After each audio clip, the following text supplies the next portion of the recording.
بسم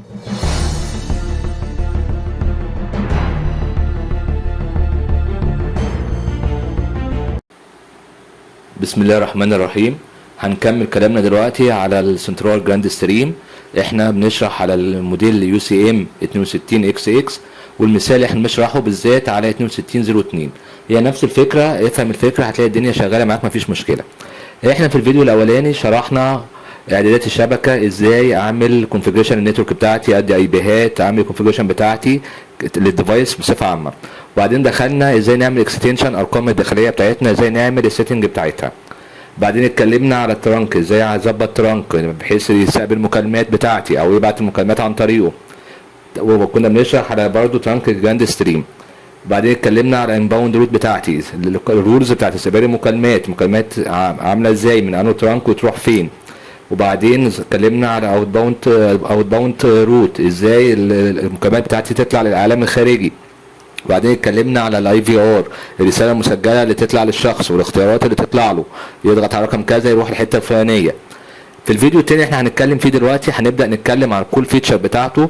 هنتكلم على كونفرنس في الفيديو ده، المكالمات الجماعيه، هنتكلم على الفيديو كونفرنس، المكالمات الفيديو الجماعيه، هنتكلم على الفويس ميل، هنتكلم على رينج جروب، ان لما مكالمه تيجي بدل ما تعد ترن على عده واحده، على عده تليفون واحده، على رقم معين، لا ممكن نظبطها انها ترن مجموعه جروب، مجموعه عده اكستنشن موجوده عندي. مثلا مجموعه السيلز لما تيجي مكالمه ترن على الجروب بالكامل، او ترن على شخص واحد، بعدين لما ردش ترد على العده الثانيه الرقم الثاني اللي عنده. الكلام سهل قوي قوي، وهتلاقوا الدنيا بسيطه قوي معانا.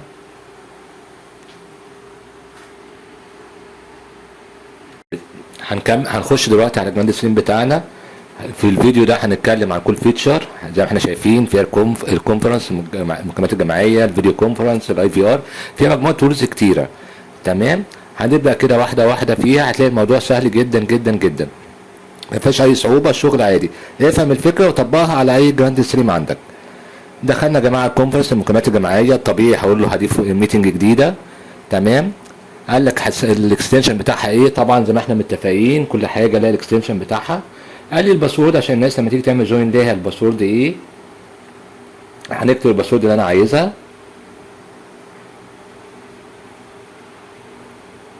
تمام، سالني استنى قد ايه قبل الباسورد ما نعمل كيك اوف، نقبل الباسورد نستناه قد ايه الشخص يكتبها، كام ثانيه. هنكتب الوقت اللي انا عايزه.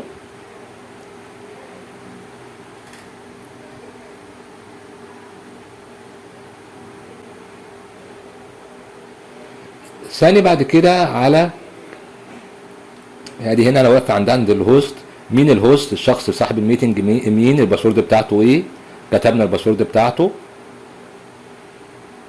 قال لك طب انت الميتنج دي محدش يعمل لها جوين الا لما الهوست يدخل، ما تبداش لما الهوست يدخل، ولا لا، حسب ما انا عايز. طيب لما حد يدخل الناس كلها تعرف ان فلان دخل ولا لا، اون واوف برضو. طب الكونفرنس يتسجل ولا لا. كويت مود يعني ايه، لما حد يدخل محدش هيعرف ان في فلان دخل او حاجه دخل. تمام، حسب ما انا عايز. طب الشخص اللي هو ما اختارش يطلع له ان اكس ولا لا، هنشوفها دي اللي اسمها رساله مسجله، هتسمعوها دلوقتي في المثال اللي احنا هنشرحه. وبلاي هولد ميوزك ولا لا، وسكيب اوثنتيكيشن، الناس ما تدخل ما يسالهاش على الباسورد. طبعا ده حتى طالع لي اهو في الهيلب بتاعها بيقول لك ايه، بيقول لك ده نوت سكيور يعني. طبعا هسيف اللي انا عملته. يبقى انا كده عملت ايه يا جماعه، كده انا عملت اعدادات بتاعت الكونفرنس نفسها، بتاعت المقابله نفسها. تمام، الميتنج نفسها.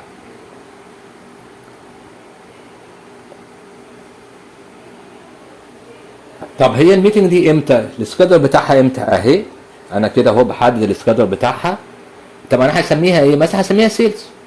تمام، ان الميتنج دي خاصه بالسيلز مثلا. تمام، الباسورد بتاع الكونفرنس ايه اللي انا عامله اهو، شايفين الهوست باسورد ايه، الحاجات الاعدادات بتاعتنا. انت لو سبتها فاضيه خلاص مفيش مشكله فيها، هو جايبها من ايه، من الاعدادات اللي انت عملتها.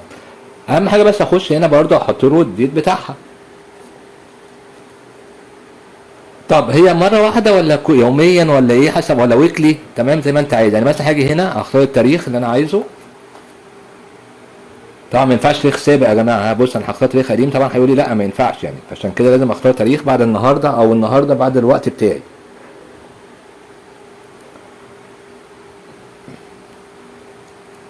هيسالني على التاريخ، هيسالني على الوقت، تمام، ما فيهاش اي مشكله في الموضوع ده.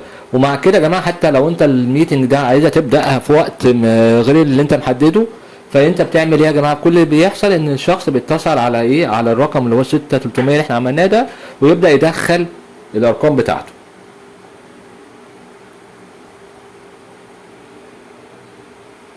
اهي تمام، الساعه كام، الدنيا كام، طبعا وقت بعد الساعه اللي احنا فيها دي دلوقتي. والميتنج دي تبقى جاهزه، هتتم اسبوعيا يوميا حسب ما انا عايز، لو انا عايز تشتغل اوتوماتيك يعني.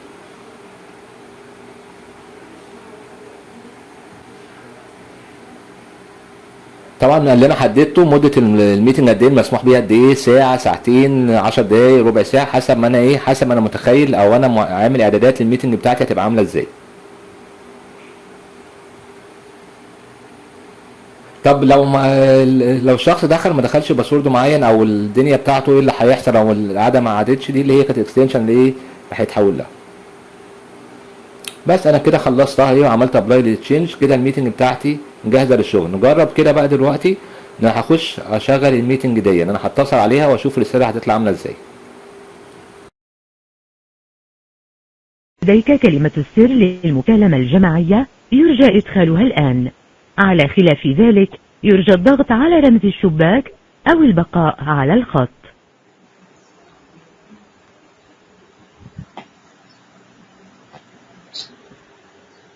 أنت الشخص الوحيد الموجود في هذا المؤتمر. جاري تسجيل المؤتمر. نفس الفكره احنا عملناها في الفويس يا جماعه، المكالمات الميتنج الصوتيه هي في الفيديو. طبعا لازم ليها اكستنشن برضه عشان الناس تعمل لها جوين، الباسورد بتاعتها ايه، نفس الفكره نفس الخطوات. هتلاقي العمليه سهله قوي ما فيهاش اي صعوبه.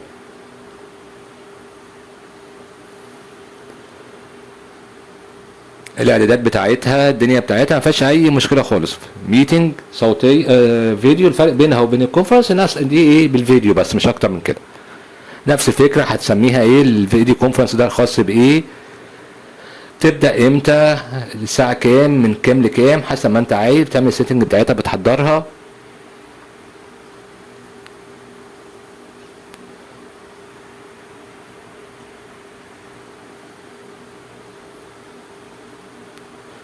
طبعا انت محدد الوقت، التايم زون بقى، عشان لو في ناس داخله من بلاد تانية او حاجه فيديو كونفرنس معاك، الهوست اللي هيبداها مين، الاكسيشن بتاعه ايه، الدنيا بتاعته ايه، تمام.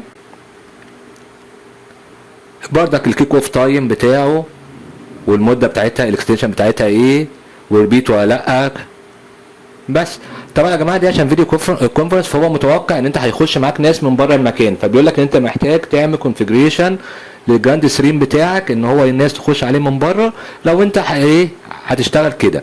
طبعا انا في المثال بتاعي الناس من جوه بس، تمام. فده هو كده كده اول ما قلت له اوكي فتح لي الاعدادات بتاعت مين، بتاعت الاتش تي بي، لو انا عايز اعدها بحيث الناس تقدر تاكسس المكان بتاعي فيديو كونفرنس من بره. انا مش هعملها كونفيجريشن طبعا.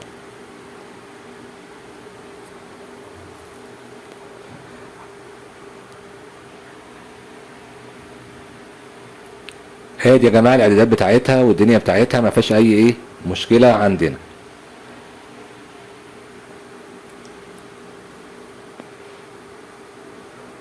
هادي اهي الاعدادات، الدنيا بتاعتها، المعلومات ايه اللي عليها. شايفين يا جماعه البساطه، الدنيا سهله جدا جدا جدا، ما فيهاش اي صعوبه عندك. ممكن تجربها عندك هتلاقيها سهله قوي، ما فيهاش اي صعوبه. ونفس الفكره سواء على الموديل ده او على موديل تاني.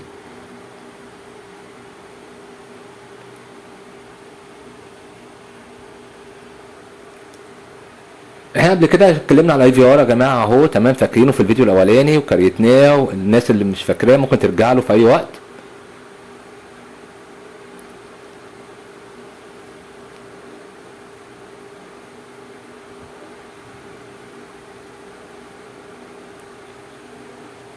هنا بس هنتكلم ازاي الناس، لو ما احنا الناس سالتني ازاي بنعمل نرفع الصوت، احنا دخلنا زي ما احنا شايفين على الفويس برومبت. ممكن اسجل رساله من اكستنشن معين نحطها في الاي في ار، من هنا بقول له هسجل اكستنشن كذا، او انا محدد محدد الفايل بتاعي مسيفه على الجهاز، هبدا ايه اختاره واعمل له ابلود عادي خالص. دي الحته دي بس الناس اللي ايه رد على الاسئله بتاعت الناس.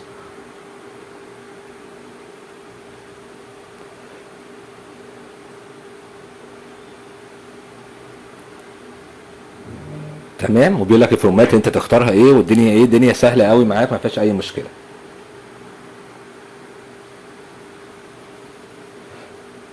خلاص اخترت الفايل بتاعي وعملت له ابلود، العمليه هتبقى ايه سهله معاك. هيبقى ده الرسائل دي موجوده معاك في الاي في ار، الاسم اللي انت اخترته تمام هتلاقيه موجود. لما نرجع للاي في ار وهاجي اختار رساله صوتيه، هلاقي اسم الفايل ده اللي انا مختاره اسمه ظاهر فين، اسمه ظاهر من ضمن الاختيارات بتاعت الاي في ار، الرساله الايه اللي هتظهر عندي.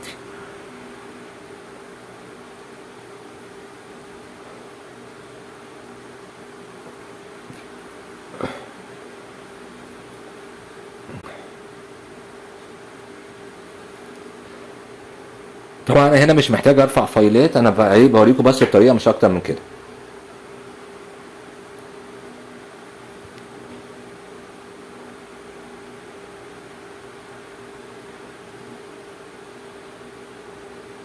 لما ارجع بقى للاي في ار بتاعي هتلاقي بصوا يا جماعه البرومت الصوت اهي بتاعي المفروض يظهر هنا ايه الكلام بتاعه. وكان ممكن برضه زي ما احنا شرحنا في الفيديو الاولاني ان انا اعمل ابلود للاوديو فايل من هنا على طول من غير ما احط اسيفه عندي. ده كده رد على الايه على الجزء اللي الناس بعتت لي على الصفحه ازاي اسال ازاي ارفع رساله على الاي في ار.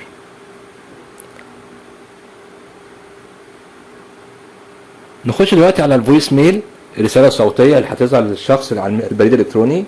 تمام.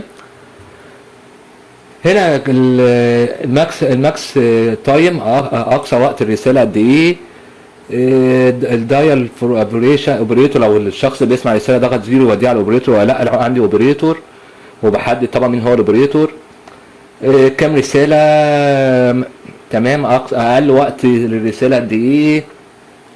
معلومات بقى عامه يا جماعه. شايفين يا جماعه اعدادات عاديه خالص للفويس ميل. انت بتظبط الاعدادات العامه بتاعتك من هنا تمام، وبتخش تظبط ان لو الاكستنشن ده الاكستنشن الفلاني لو حد اتصل عليه يروح على مين على الفويس ميل، بيلاقي الاعدادات موجوده فين، موجوده هنا. شايفين يا جماعه اعدادات مباشره جدا جدا جدا.